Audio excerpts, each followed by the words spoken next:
Mencionaba que la Carta Internacional de Derechos Humanos, con estos tres instrumentos principales, conforman el piso mínimo, pero no son los únicos instrumentos que han sido adoptados en la materia. Y es muy importante para cualquier persona que trabaje en este tema conocer los demás estándares internacionales en la materia. En ese sentido, las Naciones Unidas en particular han adoptado 9 convenciones en las que se aborda ese tipo de cuestiones y se desarrollan muchos de los derechos establecidos expresamente tanto en el Pacto Internacional de Derechos Civiles y Políticos como en el Pacto Internacional de Derechos Económicos, Sociales y Culturales. Tenemos en general 3 tipos de convenciones o 3 grupos de convenciones.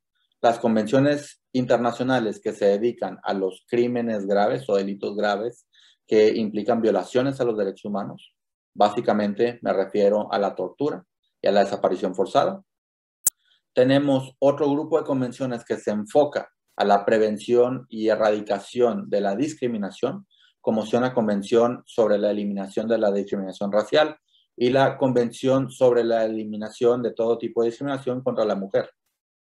Y además de esto tenemos otras convenciones, otro grupo de convenciones que se dedica a abordar los derechos de los grupos en situación de vulnerabilidad.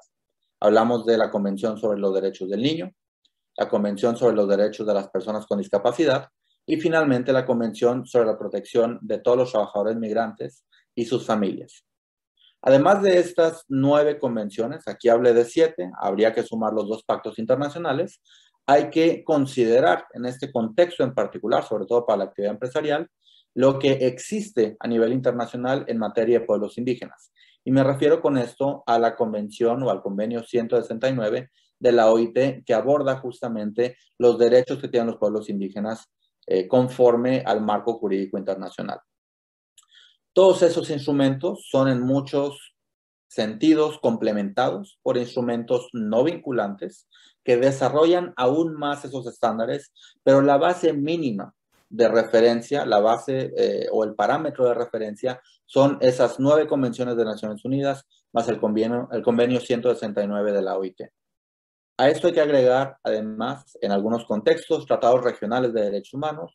En América Latina tenemos la Convención Americana sobre Derechos Humanos y el Protocolo de San Salvador, que retoman muchos de los elementos de los pactos internacionales.